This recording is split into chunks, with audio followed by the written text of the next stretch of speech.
Дорогие друзья, я Марина Николаева, и мы рассмотрим проблемы лишнего веса с точки зрения психосоматики. Лишний вес. А есть такое понятие, как расстройство пищевого поведения, РПП коротко. Но, строго говоря, это расстройство пищевого поведения относится уже к психиатрии, и туда включают анорексию, булимию, нервное переедание и еще некоторые заболевания, которые считаются уже психическими заболеваниями. При этом важно понимать, что ожирение само по себе, набор лишнего веса, не относится к расстройствам пищевого поведения. Принято считать, что основная причина ожирения – это неправильное питание, недостаточная физическая активность. Но давно уже доказано, что у избыточного веса есть всегда психологические причины. И это легко заметить. В большинстве случаев похудеть, просто строго соблюдая диету, увеличивая физические нагрузки, не получается. А если получается, то вес достаточно быстро возвращается обратно. И нужно устранять психологические проблемы, которые лежат в основе набора этого лишнего веса. Однако проблемы с весом тревожат не только обладателей избыточного веса. Как это ни покажется странным, очень распространенный вариант – это недостаточность веса, что тоже сильно беспокоит многих. Не могу набрать вес. Плюс к этому есть еще страхи поправиться у людей с нормальным весом, которые часто становятся просто навязчивыми идеями. Страшно поправиться. Последней редакции международной классификации болезней МКБ-11 появилась новая строчка в расстройствах пищевого поведения. Это ограничивающее пищевое поведение. Это люди, которые слишком сильно увлечены здоровым образом жизни, для которых правильное питание тоже уже стало навязчивой идеей. И возникает вопрос, какой же вес нормальный? Это легко можно посчитать. Наверное, многие знают такие простые формулы, как рост минус 100. Это чаще всего используется индекс Брока, так называемый. Нормальная масса тела – это рост в сантиметрах минус 100, плюс-минус 10%. То есть рост минус 100 – это норма для человека. А рост минус 110 – это французская норма. Да, есть такое неофициальное понятие, как французский вес, то есть это еще 10%. То есть рост минус 110.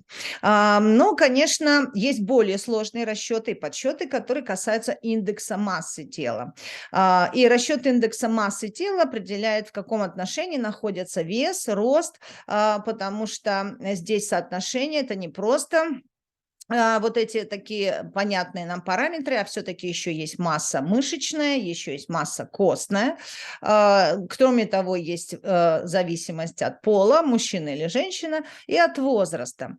Поэтому можно посчитать норму массы тела для себя и с учетом возраста. Это довольно сложные формулы, и проще посмотреть в интернете калькулятор расчета индекса массы ИМТ, так как самостоятельно посчитать это сложно. Но все нам это нужно для того, чтобы просто для себя понять, какой лично для меня в сегодняшнем периоде жизни что будет нормой, да, какой вес будет нормой и лично для человека с учетом всех его параметров.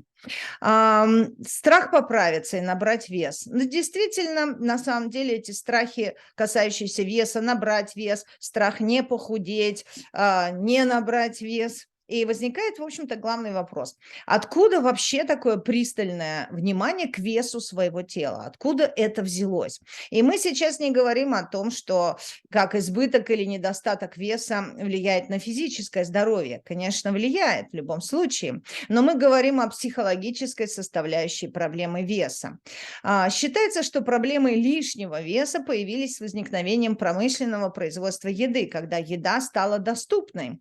До этого еду приходилось добывать, выращивать, и кроме того было больше тяжелого физического труда.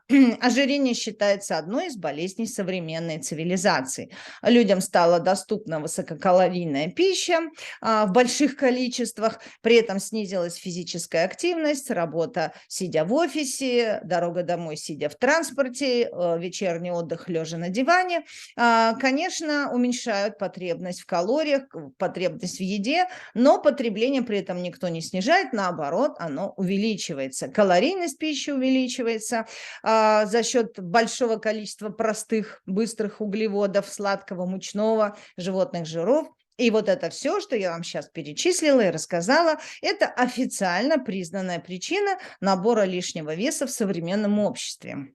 Но это физическая причина. А какая же все-таки психологическая? Никто уже сейчас не отрицает, что избыточный вес и вообще проблемы с весом это чисто психосоматическая причина. То есть всегда есть психологическая проблема. И еда стала доступным и легким способом получить удовольствие, например, да, снять стресс. Люди в современном обществе находятся в постоянном стрессе, постоянном хроническом стрессе, постоянном напряжении. Их беспокоят все их достижения, успехи, материальное благополучие, и страхи, мучают страхи не достичь, потерять, и это все сильно поддерживается социумом, средствами массовой информации. Успешные люди – образцы для подражания, а остальные – лузеры. И мы говорим о том, что параметры тела, внешний вид у многих жестко связались с понятием красоты, а красивым людям все дается легко, есть такое убеждение.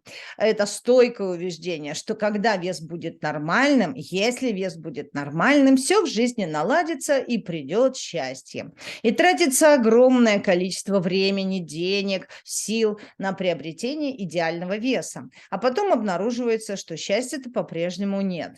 Вот здесь и лежит страх поправиться. Ведь поправиться значит стать некрасивым и потерять счастье и уверенность в себе.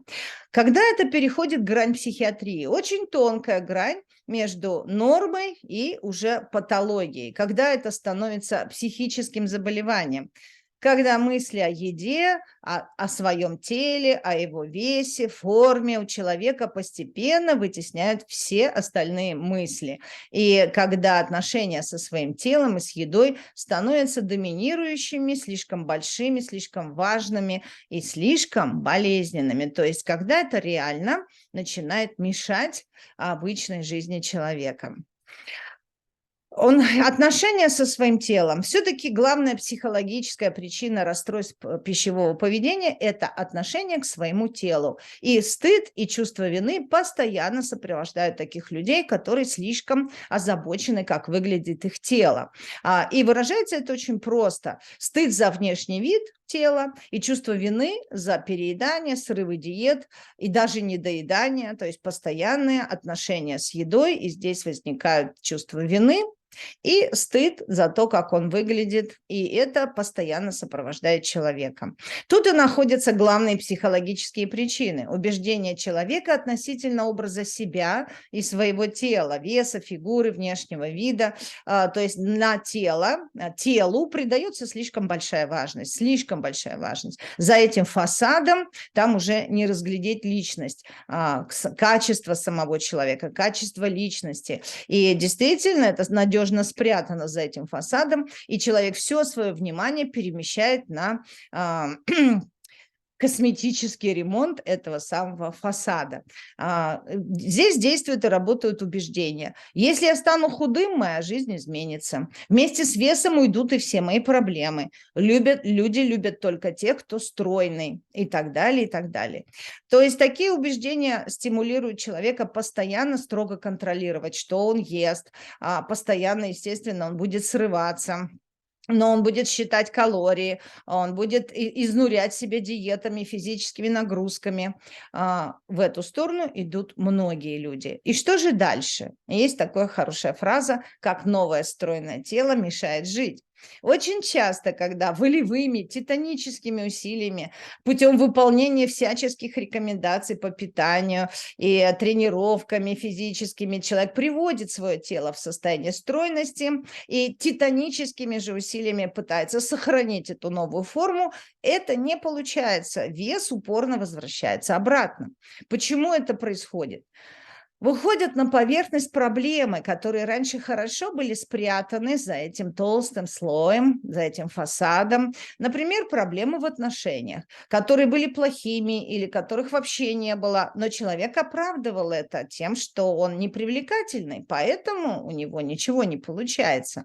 А теперь, когда нет такой уже отговорки, нет такого аргумента, с лишним весом покончено, выясняется, что проблема-то совсем в другом. И надо с этой проблемой разбираться, надо копаться в себе, почему отношения не наладились или так и не появились, значит, причина в другом. И в случае неготовности решать более глубокие причины, чем просто лишний вес, человек предпочитает вернуться в свое старое тело. Да, упитанное, да, неудобное, возможно, некрасивое, но такое привычное, знакомое, родное. И он предпочитает как будто спрятаться внутри, отгородиться от настоящих проблем, вместо того, чтобы начать что-то в себе менять. И вот есть интересная психологическая вещь. Вес тела напрямую с едой на самом деле никак не связан. Наверняка вы знаете таких счастливых людей, которые едят, что хотят, сколько хотят, и не поправляются. А еще жалуются, что не могут набрать вес. И наоборот, тех, кто сидит на строгих диетах, постоянно себя изнуряет, на себе все пробует, но не худеют, а наоборот поправляются. И в отношениях с телом есть тема не только лишнего веса или страха поправиться, а не такая уж редкая проблема, как недостаток веса. И это тоже проблема с весом. Недостаток веса мучает достаточно многих людей. Что это сопровождает? Это недостаток энергии, недостаток жизненных сил, хроническая усталость, вегетососудистая дистония, апатия, депрессия. Нет сил ни на что. Вот это и является главной проблемой. Человек не чувствует в себе сил решать какие-то вопросы, какие-то задачи, преодолевать трудности. От этого он сильно опирается на близких рядом, очень боится их потерять, ощущает все время какое-то бессилие, беспомощность в принятии любого решения. Часто хочет просто исчезнуть, раствориться, стать маленьким, незаметным ребенком, который не несет никакой ответственности за свою жизнь. И основная здесь проблема – это все тот же эмоциональный голод, который сжирает самого человека, большое желание получать заботу, внимание, любовь от других людей, привлекая их внимание своей детской позиции, такого слабого и беспомощного ребенка. Да, потребление пищи и появляющийся лишний вес может усиливать нарушение обмена веществ в организме и приводить к развитию уже настоящего ожирения, как болезни или других нарушений функционирования организма. И это будет уже требовать специального комплексного лечения. И настоящее ожирение уже считается болезнью, и, конечно, к нему надо подходить с точки зрения лечения. Недостаток веса тоже может приводить к нарушениям функционирования разных систем организма, и в первую очередь к развитию вегетососудистой дистонии, но эти нарушения вторичны. Первичные психологические проблемы – стресс, эмоциональный голод, который приводит к нарушениям пищевого поведения, то есть приводит к нарушенным взаимоотношениям с едой. Эмоциональный голод. Вот так и бывает, что еда становится единственным удовольствием в жизни, утешителем в трудных ситуациях. А бывает, что контроль за приемом пищи становится единственным способом управлять своей жизнью, хоть чем-то в своей жизни управлять. Вот такой единственный способ справиться с проблемами. При этом контроль в других сферах своей жизни человек полностью утрачивает. Но тогда его внимание перемещается на еду, на эту бесконечную бесконечную озабоченность, на эти подсчеты, на эти раздумья по поводу еды и диет. И все его мысли, чувства, действия вращаются вокруг страхов по поводу веса, поддержания формы своего тела, стремления изменить эту форму. И это позволяет ему дистанцироваться от внутренних проблем, от внутренних переживаний, подавленных эмоций, а часто и от внешнего окружения. Компульсивное переедание, наоборот, да, когда человек хватается за еду в моменты любого стресса, любого эмоционального всплеска, конечно, закономерно приводит к лишнему весу, да, как еды слишком много. И это способ заесть стрессовую ситуацию, успокоиться, отвлечься. Еда становится эмоциональной компенсацией за все, что человек в жизни не имеет. Зато он имеет вот это легко доступное удовольствие.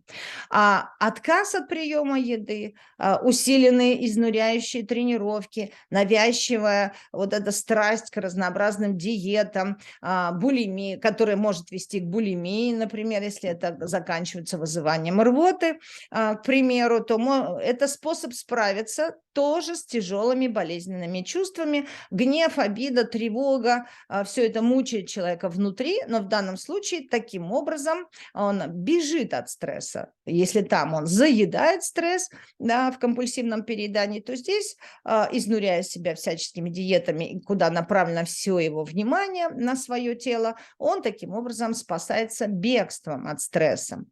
Кто больше всего предрасположен к проблемам с весом? Люди, которые имеют повышенный уровень тревожности, которые часто испытывают ощущение бессилия, беспомощности и имеют склонность копить в себе обиды, гнев, вину, подавлять негативные эмоции. Они испытывают краткосрочное облегчение, замещая едой свои внутренние проблемы. То есть это такое замещение.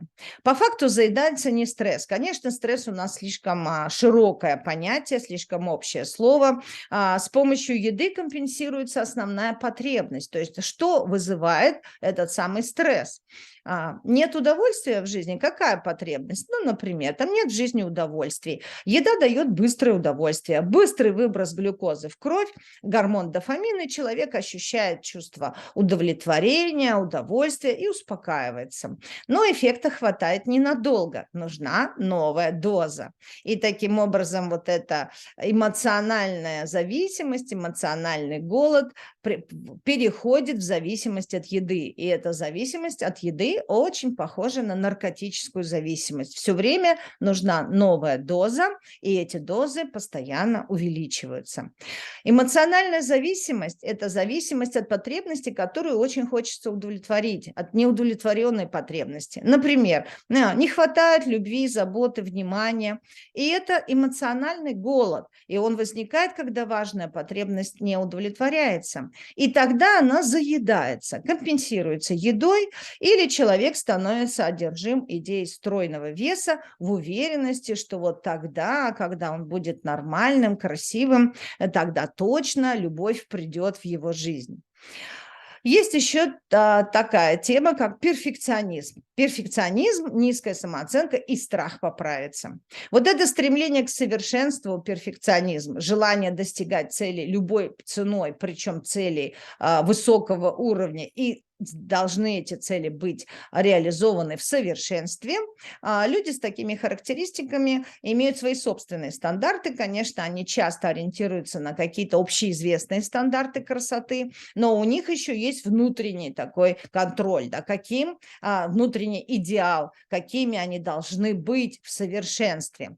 Им не разрешено ошибаться, перфекционизм не прощает ошибок. Они всегда должны быть продуктивны, эффективны, успешны. И, конечно же, это все отражается на теле, в восприятии своего тела и в стремлении достичь самых лучших результатов в этих формах. Борьба за достижение этих результатов приводит к очень жестким диетам, физическим нагрузкам, а стандарты эти невозможно достичь, потому что перфекционист ставит всегда недостижимо высокие цели. И мало того, всегда полученный результат перфекционисту будет будет казаться недостаточным, не настолько совершенным. И эта борьба усиливается и набирает обороты, и как раз может привести туда, в эту строчку, которая уже признана психическим заболеванием, ограничивающее пищевое поведение. И здесь же у нас низкая самооценка. Как ни странно, перфекционизм и низкая самооценка очень даже сочетаются между собой.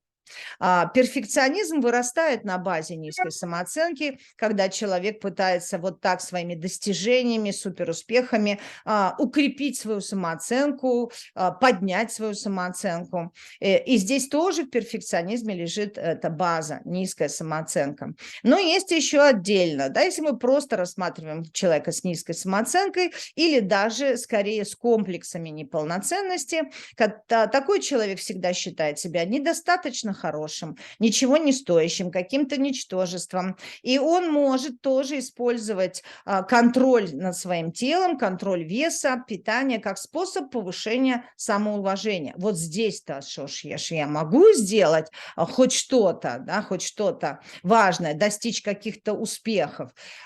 И очень часто как раз именно эти люди и набирают вес обратно, если даже им удается похудеть, и неудачи, вот они переживают очень тяжело, их самооценка падает еще ниже, и это укрепляет их убеждение, что они лично действительно какие-то ничтожества, не могут ничего изменить в своей жизни, то есть подкрепляют их мнение о себе как о ничего не стоящих, ничего не могущих и не умеющих. Конечно, расстройство пищевого поведения во всем их букете – это целая совокупность и физиологических, и психологических, и социальных факторов, то, что социум, как мы уже говорили, очень давит в этой теме, в этой сфере внешнего вида. И для каждого человека, имеющего проблемы с весом, это будет индивидуальный набор, индивидуальная комбинация нескольких факторов. И поэтому, конечно, это работа с лишним весом или с проблемами с весом любого характера, это комплексная индивидуальная работа. Но все же можно выделить основные факторы, основные причины для возникновения проблем с весом и с питанием как общие. Есть разделение между весом женщин, мужчин и детей. И мы рассмотрим здесь немного основные позиции. Основные причины набора лишнего веса у женщин. Это первое, на первом месте, конечно же, стоит заедание стресса. Особенно если в детстве такому ребенку давали сладости, когда он плакал или был расстроен, то и закрепляется эта привычка в подсознании. Но не обязательно иметь эту базу. Да? Просто эта база будет укреплять еще в будущем у такого взрослого желание и усиливать желание тянуться к еде, когда ему плохо. Взрослый человек, да, при негативных эмоциях старается съесть что-то вкусное, чтобы поднять себе настроение. И чаще всего это сладости, там фастфуд и алкоголь, который, конечно же, тоже входит в этот пакет, хотя мы и говорим о питании. Алкоголь тоже высококалорийный в большинстве случаев и тоже в будущем ведет к набору веса. То есть заедание стресса, такой женский вариант, успокоить себя, а еда помогает успокоиться. Следующий пункт – это заниженная самооценка. Неуверенность в себе у неуверенных в себе женщин активируется вот это избыточное потребление еды, которое в дальнейшем приводит к избыточному весу. Все-таки мне бы хотелось, чтобы эта цепочка у вас выстраивалась в том порядке, в котором она существует. То есть сначала психологическая проблема, например, неуверенность в себе, заниженная самооценка, потом, которая приводит к избыточному потреблению еды, которая приводит к избыточному весу. И здесь есть такая интересная тема, как стать более заметным для окружающих. То есть набор веса, да, позволяет человеку буквально занять больше места в пространстве, стать более заметным для окружающих и как бы расширить границы своего пространства, привлечь к себе внимание. Да, это тоже внимание, может быть, это и покажется странным, но тем не менее это очень распространенная проблема привлечения к себе внимания, такая весомость, да, занять место. Следующий пункт – это женский пункт – желание стать некрасивой. Тоже, может быть, покажется немного странным, но, однако, часто бывает у женщин, которые подвергались в детстве или раньше, в прошлых периодах насилию или абьюзу, пострадали в той или иной степени от своей привлекательности, то есть привлекли какого-то манипулятора, да, физического или психологического. И тогда подсознательно они стараются испортить свое тело, обезобразить свое тело, чтобы избежать привлекательности, чтобы избежать повторения неприятных событий, не вызывать сексуальный интерес у мужчин или, в принципе, вообще перестать быть привлекательной для всех. То есть это действует подсознательный страх, что привлекательность – это опасно. Следующий пункт – это защита от окружающего мира. Да, это очень распространенная тема, как лишний вес позволяет защищаться, то есть буквально выстраивать вокруг себя мощную защиту, мощный барьер, и потребление большого количества еды идет к наращиванию жировой прослойки, за которой человек буквально прячется. То есть это очень ощутимый, иногда очень ощутимый барьер. И часто наблюдается у стеснительных людей, робких, и также и у жертв физического или психического, психологического насилия. То есть здесь расширяются и укрепляются свои границы, чтобы чувствовать себя в безопасности, чтобы за ними буквально спрятаться. То есть здесь защита как барьер, лишний вес как барьер от окружающего опасного мира. Есть женский вариант – дефицит внимания в детстве или в замужестве от мужа. Психологические причины связаны с желанием быть более заметной для родителей. Это детская такая тема, которую мы еще рассмотрим, то есть лишний вес у детей. И замужние женщины иногда начинают набирать вес, когда у мужа исчезает к ним интерес. То есть это как будто, наоборот, привлечь к себе внимание, стать более значимой, весомой, да, в глазах близких, опять же, занять больше пространства, но уже для того, чтобы привлечь к себе внимание. Нежелание нравиться противоположному полу – это немножко похоже, да, на тех, кто в детстве мог подвергаться физическому или психологическому насилию, но здесь немножко есть, бывает еще и другой подтекст. Вот что-то связанное с сексуальной сферой.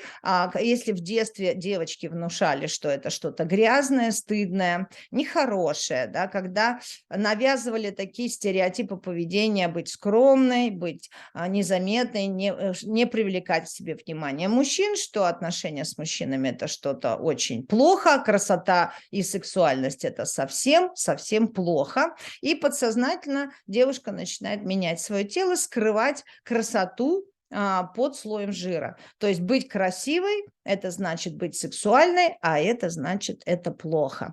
Конечно, это основные причины, но это есть много других индивидуальных наборов, но все равно какую-то из этих причин мы всегда найдем у девушки с лишним весом. Что происходит у мужчин? Вообще традиционно считается, что проблемы с весом – это чисто женская тема, но так как женщины в принципе более эмоциональны, больше заточены на внешнюю красоту, однако это не так. У мужчин тоже распространено беспокойство по поводу веса, только психологические причины другие. Традиционно накопление жира в мужском теле идет в верхней части, а в женском теле – в нижней части тела, и этому, конечно, тоже есть объяснение, да? Для верхней части для мужчины это что-то связанное со статусом, быть большим, быть важным, быть значимым, да? Опять весомым в социуме. В основном у мужчин набор веса идет как реакция на стресс. И именно по поводу того, какие требования к нему идут от социума, что от них требуется постоянно, обязательства, ответственность, вот это стереотип, да, защитник, кормилец, он должен, лидер семьи, в семье, на работе, везде. И многим мужчинам очень сложно соответствовать этим стереотипам, которые от них чего-то ждут постоянно. идеального и в семье, и на работе, к чему-то стремиться, чему-то соответствовать, а самое главное быть на этих самых лидерских позициях в семье защитник-кормилец, там руководитель на работе. Мужчина в глазах социума должен быть обязательно успешным, сильным, мощным, уверенным в себе, но до этой очень высокой планки дотянуться получается не у всех. И отсюда очень многие мужчины испытывают эмоциональные перегрузки, у них сильные глубокие переживания, поэтому по поводу своего несоответствия таким требованиям, которые часто они скрывают за фасадом, никому не показывают, так как мужчинам еще и не положено показывать свои эмоции, мальчики не плачут и так далее. И еда, перебор с едой – это попытки справиться с тревожным состоянием. То есть здесь тоже заедание своей тревожности по поводу несоответствия требованиям. Конечно, мужчины справляются со стрессом чаще всего с помощью алкоголя, но алкоголь тоже очень калорийный и классический пивной животик – следствие запивания проблем. То есть если женщины склонны заедать проблемы, то мужчины заедать и еще и запивать проблемы. Кроме того, есть такой очень глубинный подсознательный вариант, когда с древних времен большой живот во многих культурах символизировал благосостояние. Такой человек, он показывал, что человек живет сыто и богато. То есть это был статус. Большой живот это показывал статус человека в социуме, его материальное положение. В любом случае, лишний вес у мужчин в большинстве случаев связан с проблемами на работе, потому что традиционно деятельность для мужской психики стоит на первом месте по значимости по сравнению со всеми остальными проблемами в его жизни. И конечно, с мужчинами работать гораздо сложнее, то есть гораздо сложнее для мужчин избавляться от лишнего веса, потому что они не горят особым желанием копаться в себе, и тем более обращаться к психологам за помощью. Они не любят сидеть на каких-то диетах и вообще не склонны себя чем-то изнурять. И на самом деле причина все в том же. Мужчина не обращается за помощью, не изучает вопрос, но по факту ничего не делает со своим весом, потому что мужчина должен решать свои проблемы сам. Это тоже социальная установка. Вот он сам должен делать, идти что-то делать, сам решать, а не копаться в голове, что это типа самокопание, копание в себе традиционно считается женской привилегией. И максимум, что делают мужчины, если они хотят что-то делать со своим весом, это идут качать мышцы. Но в процентном отношении это небольшой процент, который увлекается. И там тоже у нас есть свои перекосы. Набор мышечной массы тоже часто бывает избыточный. И тоже эта мышечная масса прикрывает все те же внутренние проблемы. Лишний вес у детей. Лишний вес у ребенка, как многие считают, связан с наследственностью, гормональными нарушениями или большим количеством сладкого в рационе. По крайней мере, так думают многие родители, которые, в свою очередь, зациклены на том, что там ребенок ест ли он вредный фастфуд или что-то еще. Но на самом деле это не так. Это тоже следствие таких же внутренних психологических проблем. Просто взрослые не склонны думать о том, что дети, особенно маленькие дети, вообще имеют какие-то психологические проблемы. Но ребенок, как и взрослый, может заедать стресс и неуверенность в себе. И причиной лишнего веса выступают в первую очередь проблемы в семье, особенно для маленьких детей. Это все та же нехватка внимания, любви, слишком много критики от родителей или строгие запреты, высокие требования, которым ребенок внутренне не чувствует, что он может соответствовать. И очень часто установки по поводу еды в семье. Если хороший ребенок, хороший мальчик, девочка, должны это есть, то, что приготовила мама, нужно обязательно все доедать, ничего не оставлять в тарелке. Конечно, как будто это и есть причина набора лишнего веса, что ребенка заставляют доедать или съедать то, что для него будет лишним. Однако, кто так будет делать? Конечно, неуверенный в себе ребенок будет очень хотеть оправдать оправдать ожидания родителей и будет съедать все это с тарелки, даже когда не хочет этого.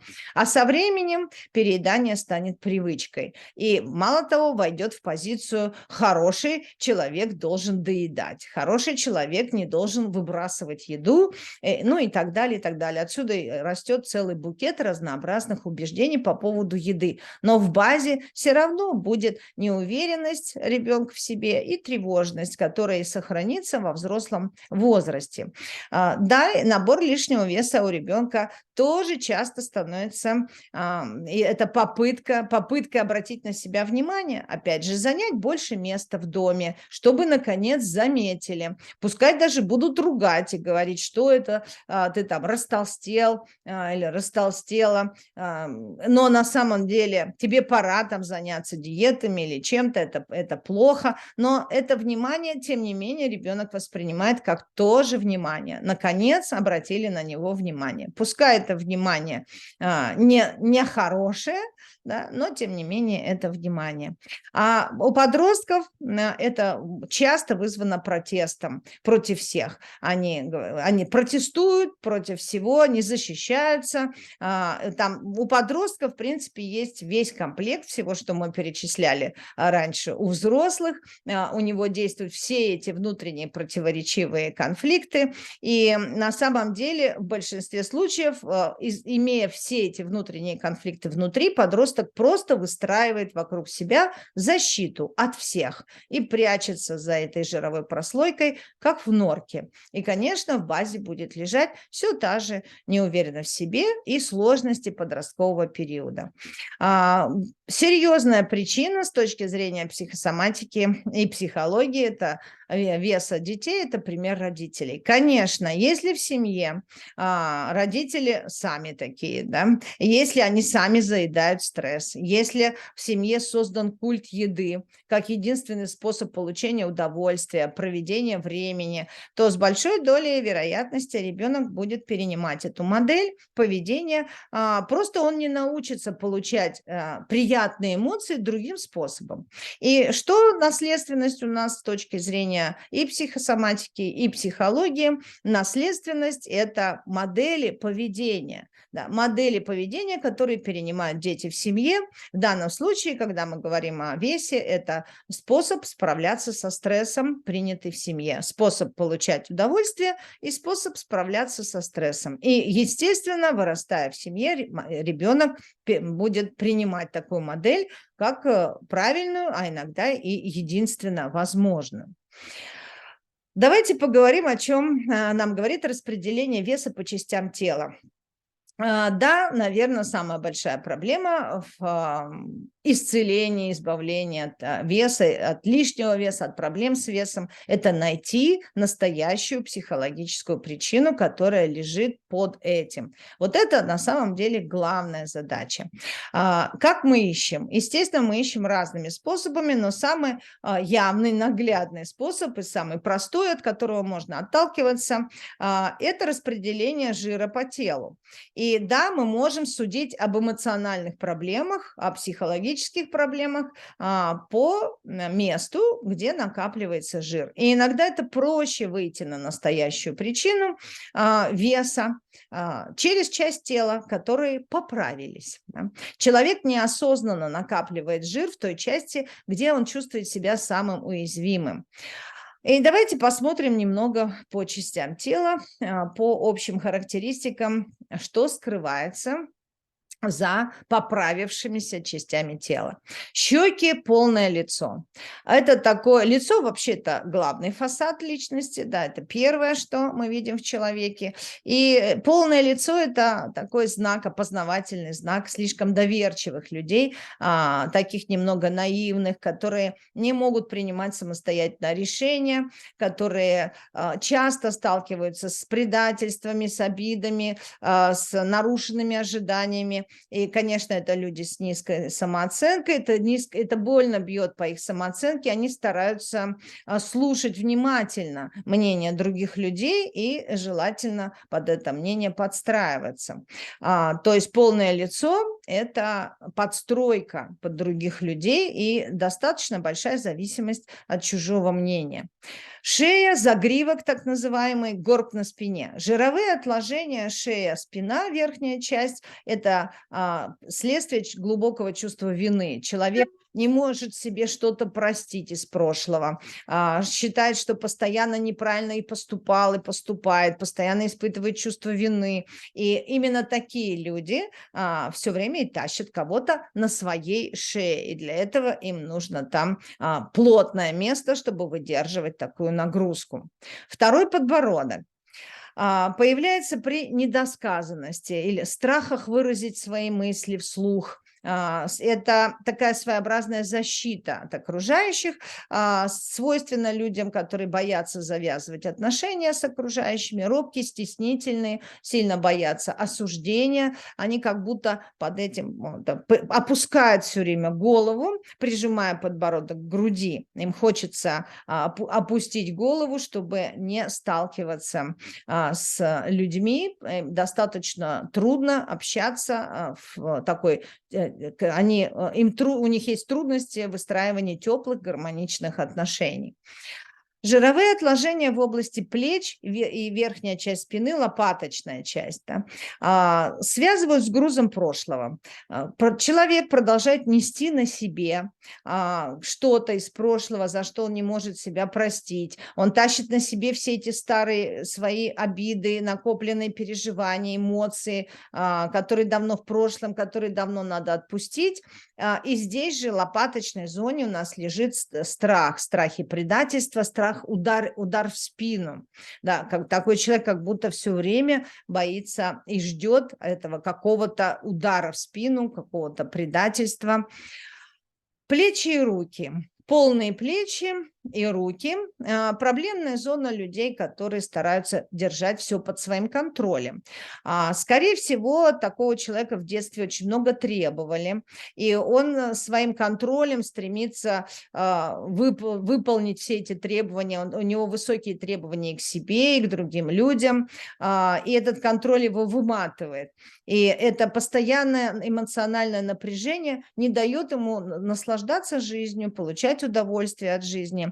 Очень часто это какая-то излишняя ответственность. Руки, плечи, на плечах мы опять же кого-то все время тащим, несем, за кого-то чувствуем ответственность. Руки у нас всегда про тему приблизить к себе, оттолкнуть от себя. Очень часто такие люди тащат излишнюю ответственность за других людей, что-то делают постоянно за других людей.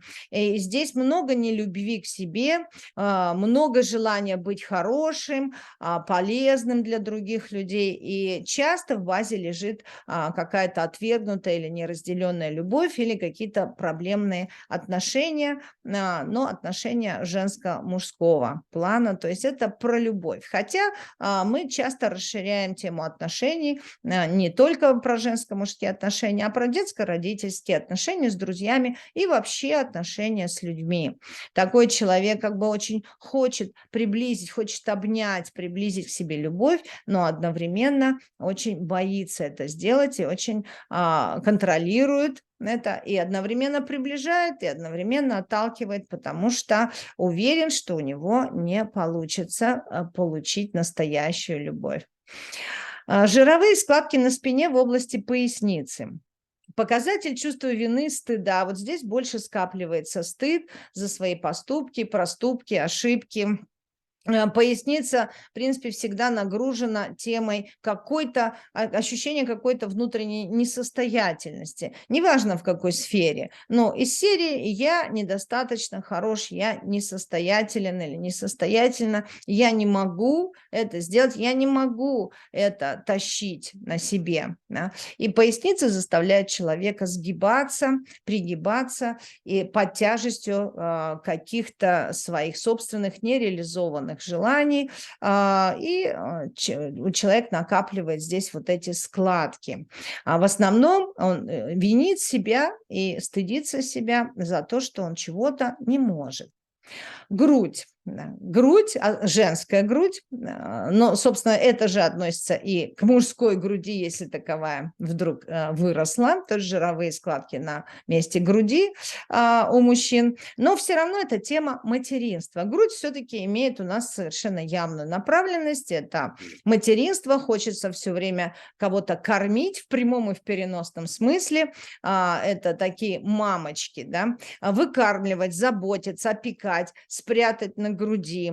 То есть это позиция излишней заботы, чаще всего гиперопеки, которая владеет человеком в желании приблизить слишком сильно кого-то к себе, прижать к груди и, возможно, даже задушить своей любовью.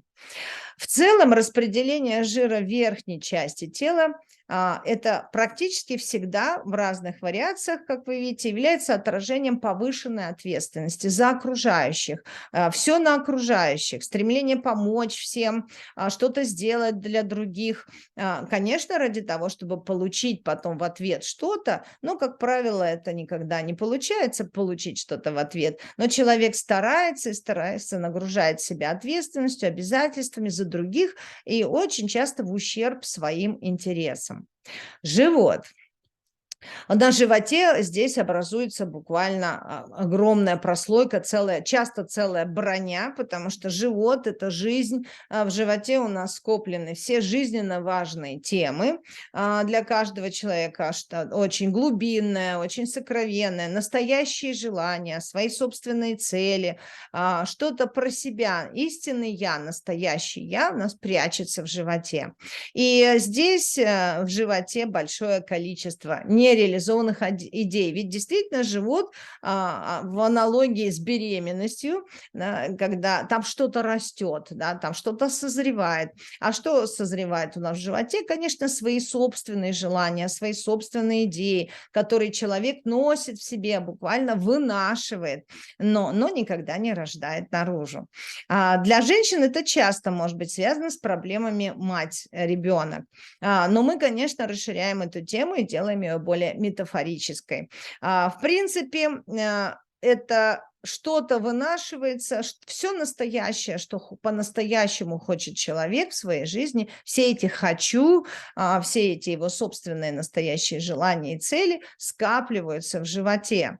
И люди, которые полнеют в этой зоне, всегда ощущают себя неудовлетворенными своей жизнью, не получающими удовольствия от своей жизни, а в целом не реализованные. И большой живот – это способ сохранить эмоциональную дистанцию. То есть здесь как бы спасение от такого удара в живот. Да? Человек прячет свою ранимость под надежной защитой, где там у него внутри все его настоящее, все его сокровенное, которое он никому не показывает, а прячет под этой прослойкой, бережет. И понятно, что не реализует во внешнем мире. Ягодицы. Тут, в принципе, все достаточно четко. Нереализованность в сексуальной сфере чаще всего в большинстве случаев ягодичную зону связывают с сексуальной сферой жизни человека. Но есть еще такие, как излишнее упрямство, такой эгоцентризм, направленность на себя. Такие темы мы тоже рассматриваем. Такой как буфер, да, буфер, чтобы одновременно, с одной стороны, привлечь к себе внимание, а с другой стороны, сделать большую дистанцию. И это так же, как бедра. Да, бедра тоже у нас часто отвечают за сексуальную сферу, но здесь еще есть в бедрах накапливается как все, что опускается сверху вниз, все эти переживания, неуверенность в себе, низкая самооценка. В бедрах вообще копятся страхи, стыд, страхи и обиды, и это уже будет касаться не только сексуальной сферы, а вообще жизни. Такие детские страхи, обиды. Бедра всегда говорят о некотором инфантилизме человека, чувство стыда да. Чувство стыда, в принципе, стыд и обида считаются такими детскими чувствами. И это неумение постоять за себя, напрямую высказать свое недовольство. Человек постоянно уходит от конфликтов, он хочет быть со всеми в хороших отношениях, он сдерживает эмоции. И все это, конечно, от неуверенности в себе. То есть бедра выступают такой платформой, большой платформой, на которую человек опирается, в которую он прячет свой стыд, прячет свои страхи. И очень часто бывает, что бедра очень полные, а наверху, сверху, в основном это женская фигура, да, такая груша, нормальное, да, нормальное тело сверху, иногда очень даже тоненькое, а внутри, дальше на бедрах у нас идет такой буферная защита. И вот там, в этом тазике, да, тазобедренная часть, человек прячет все свои переживания. И здесь у нас бедра, тазобедренная часть, да, он как бы гасит в себе все эти страхи, запреты. Конечно, там много сексуального, но мы все-таки помним, что сексуальная энергия – это еще и творческая, созидательная энергия, и напрямую связанная с реализацией, самореализацией человека в жизни. И вот здесь это все спрятано. Целый набор таких комплексов, которые надежно забетонированы в этой тазобедренной части.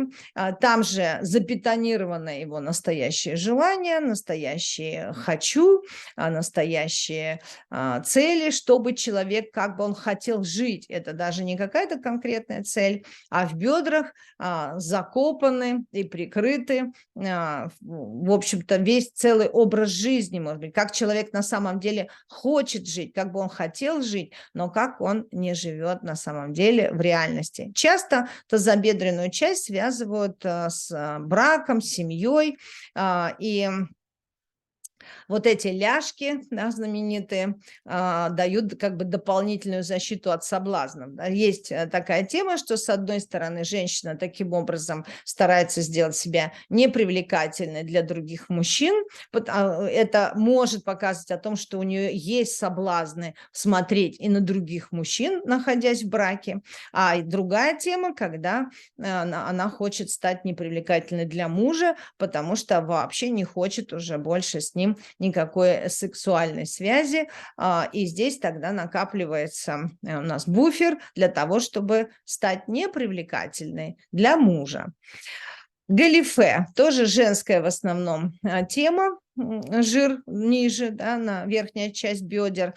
Считается, что в этом галифе копятся все ненужные уже человеку эмоции, переживания, отношения. Такая область бессмысленных накоплений называется. А вот человек живет в этих ненужных отношениях, он продолжает там жить, он ходит на нелюбимую работу, живет с нелюбимым партнером, то есть сохраняет все ненужные ему отношения.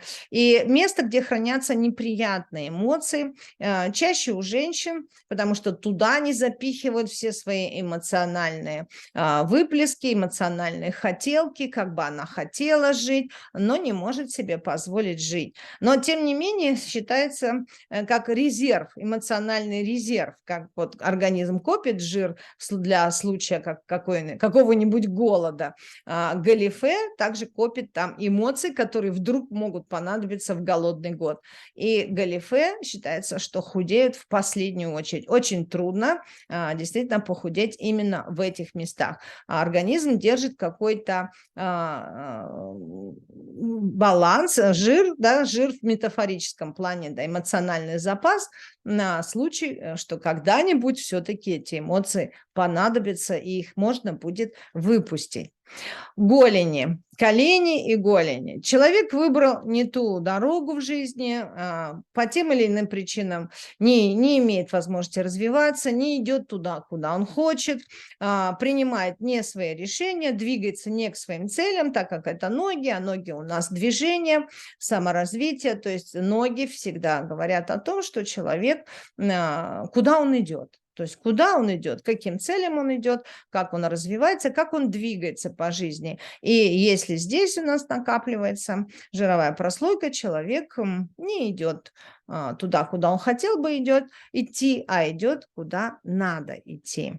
Это такой небольшой обзор. Конечно же, мы понимаем, что во всех случаях нужен индивидуальный разбор. Темы могут в какой-то степени пересекаться друг с другом, могут вылезать индивидуальные особенности, но тем не менее по этому достаточно общему списочку можно уже начать, как с отправной точки, вычислять психологическую проблему, которая работает в жизни и создает проблемы с весом.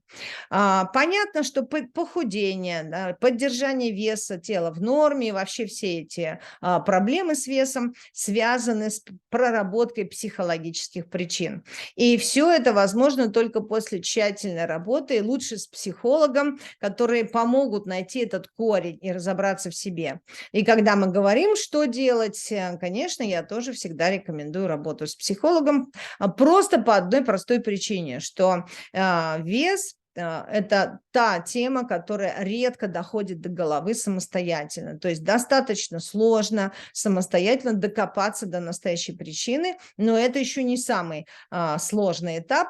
Следующий этап еще более сложный. С этой причиной надо что-то делать. То есть надо дальше работать уже с психологической причиной. И, конечно, можно и самостоятельно, по крайней мере, начинать думать, начинать вычислять основную проблему, начинать думать, что в моей жизни происходит и почему это так происходит. То есть мы от своего внимания на тему, как похудеть или как набрать вес, или вообще что происходит с моим телом, переключаем наше внимание на настоящую проблему, которую нужно решать.